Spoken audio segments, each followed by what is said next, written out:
Welcome to Tanvi's kitchen. ఈరోజు recipe వచ్చేసి కమ్మటి మామిడికాయ పచ్చడిని ఎలా చేసుకోవాలో చూపించబోతున్నానండి.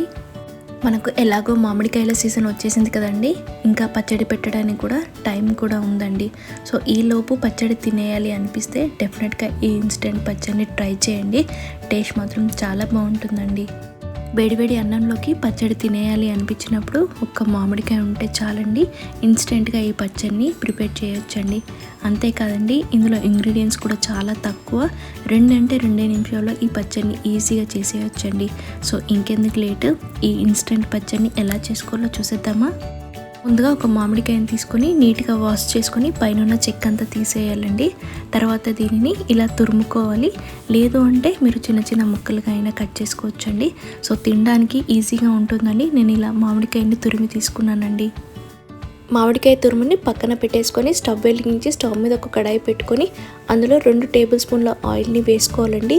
సో పచ్చడి చేస్తున్నాం కాబట్టి ఆయిల్ ఎక్కువే పడుతుందండి. ఆయిల్ హీట్ అవ్వగానే ఇందులో జీలకర్ర, ఆవాలు, పచ్చిశనగపప్పు, మినపప్పుని అలాగే కాస్త మెంతులను కూడా వేసి వీటన్నిటిని కలుపుకుంటూ ఎక్కడ మాడకుండా ఫ్రై చేసుకోవాలండి. చూడండి, మనకి పప్పులన్నీ కొద్దిగా వేగాయి కదా. ఇప్పుడు ఇందులో ఒక ఎండుమిర్చి, ఒక రెమ్మ కరివేపాకును వేసుకోవాలండి. కరివేపాకు కూడా మనకు చక్కగా వేగిన తర్వాత ఇందులో 1 టేబుల్ స్పూను కచ్చాపచ్చాగా దంచిన వెల్లుల్లిని వేసుకోవాలండి.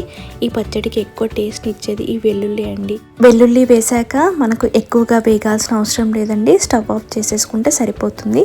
ఇప్పుడు ఒక బౌల్ తీసుకొని అందులో 1 టేబుల్ స్పూన్ కారము, రుచికి సరిపడా ఉప్పు, 1 టీ స్పూన్ పసుపు, 1 టీ స్పూన్ ధనియాల పొడిని వేసుకోవాలండి. ఇవన్నీ యాడ్ చేసుకున్న తర్వాత వీటిల్లోనే మనం ముందుగా ప్రిపేర్ చేసుకున్న పోపునంతా వేసేసుకోవాలండి. పోపు మొత్తం వీటిలలో వేసిన తర్వాత ఈ మిశ్రమాన్ని అంతా ఒకసారి మంచిగా కలిపేసుకోవాలండి.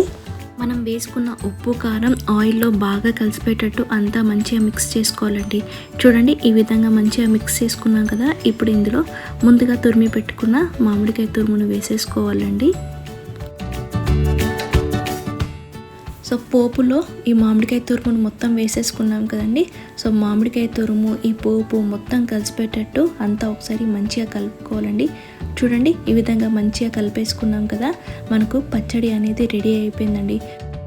చూడండి, ఈ మామిడికాయ పచ్చడిని మనం ఎంత తొందరగా చేసేసుకున్నామో. మరి ఇంకెందుకు లేటు, వేడివేడి అన్నంలోకి ఈ పచ్చడిని వేసేసుకుందామా. ఇప్పుడు ఒక ప్లేట్ తీసుకొని అందులో వేడివేడి అన్నము, మనం ప్రిపేర్ చేసుకున్న మామిడికాయ పచ్చడి, అలాగే పైనుంచి కాస్త కరిగించుకున్న నెయ్యి వేసుకొని తిన్నారంటే టేస్ట్ అదిరిపోతుందండి. ఈ పచ్చడి మన నిల్వ పచ్చడి లాగా కాదండి, ఫ్రిడ్జ్లో పెట్టుకుంటే ఒక 15 డేస్ వరకైనా నిల్వ ఉంటుందండి. చూసారు కదా, ఈ ఇన్స్టెంట్ మామిడికాయ పచ్చడిని చేయటం ఎంత ఈజీయో, టేస్ట్ కూడా చాలా అంటే చాలా బాగుంటుందండి. మనకి ఇంట్లో ఉండే ఇంగ్రీడియంట్స్తోనే ఈ పచ్చడిని టేస్టీగా, ఈజీగా, చాలా క్విక్గా చేసేయచ్చండి. సో ఇంకెందుకు లేటు, ఈ సమ్మర్లో ఈ పచ్చడిని మీరు ట్రై చేస్తారు కదా. మీరు ట్రై చేసిన తర్వాత మీకు ఎలా వచ్చిందో కమెంట్ చేయండి. ఈ వీడియో మీకు నచ్చినట్లయితే please subscribe to my channel, like చేయండి, షేర్ చేయండి.